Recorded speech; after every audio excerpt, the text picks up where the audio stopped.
Guys, maraming ang mga naglalabas na balita na si Tacko Fall nga daw ay posibleng maglaro sa PBA. Well, kapanapanabik nga yan mga parkoy. Alam naman natin na si Tacko Fall ay naglaro na rin sa Celtics at may taas na 7'6". Well, posible naman kaya na makapaglaro ito sa PBA.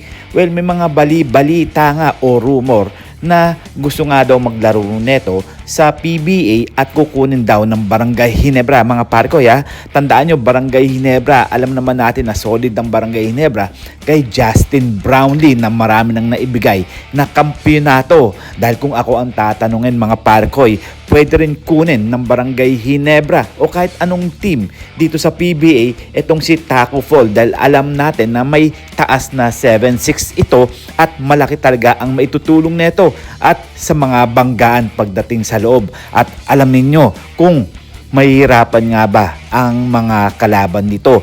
Oo mga parkoy, mahihirapan dahil nga sa taas neto mahirap pumasok sa gitna niyan dahil may taas nga na 7'6" tong si Tacko Fall.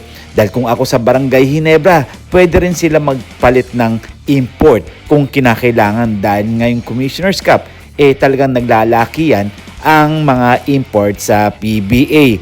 Well, sana abang-abangan natin at makuha itong si Tacko Fall kahit sa anong team sa PBA at hindi na magdalawang isip para maganda ang laban ng bawat team. Well, kayo, ano ang inyong masasabi dito kay Tacko Fall? Well, sana subaybayan nyo ang susunod na balita dito tungkol kay Derrick Rose. Well, pag-usapan naman natin, isasummary ko lang to mga parkoy ha. Totoo ba ang balitang maglalaro si Derrick Rose sa Barangay Ginebra o sa SMB? Wala pang opisyal o kapanapanalig na ulat mula sa malaking sport news ulat tulad ng ESPN, Rappler, ABS-CBN, GMA News, One Sport na nagsasabing si Derrick Rose ay papasok sa PBA at maglalaro para sa Barangay Ginebra o sa San Miguel Beerman sa anumang conference ngayong 2026. Ang mga rumor na nakita sa social media at ilang post tulad ng isang Facebook post na nagsasabing may posibilidad na subukan ng Ginebra si Rose bilang import o ang San Miguel ay hindi pa opisyal na kumpirmado ng credible news source at kadalasan ay may speculative lamang o hindi na verify. Dagdag pa rito si Derrick Rose ay officially retired from the NBA noong 2024 at hindi na aktibong pro player. Walang bagong kontrata o team signing na dokumentado na nag-uugnay sa kanya sa anumang professional basketball contract sa Pilipinas. May mga balita tungkol sa kanya na bumalik siya sa Manila para sa mga events at promosyon. Halimbawa, endorsement events, jersey retirements at nag-share ng mensahe sa mga Filipino fans pero hindi ito nangangahulugan na maglalaro siya sa liga.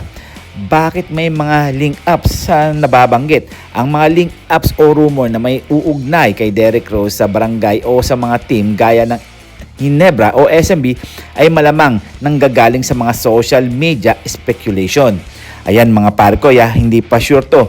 May mga pagkakahala sa mga Facebook groups at iba't ibang sports na pages na nag-iisip o nagpapalagay na kung pwedeng maglaro si Rose sa PBA bilang import, baka ito malaking draw para sa fans. Ito ay hindi opisyal na balita at kadalasan ay fan-generated rumor.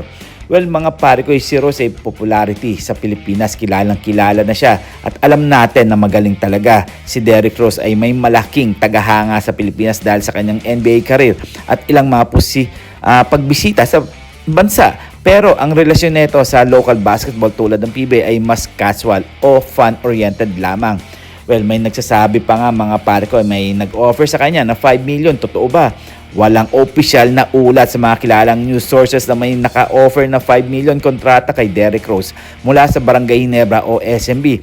Ang anumang numerong tulad nito ay karaniwang speculation o exaggerated. At alam nyo na yan. And this is Don The Boy Vlogs. I'm out. God bless you all.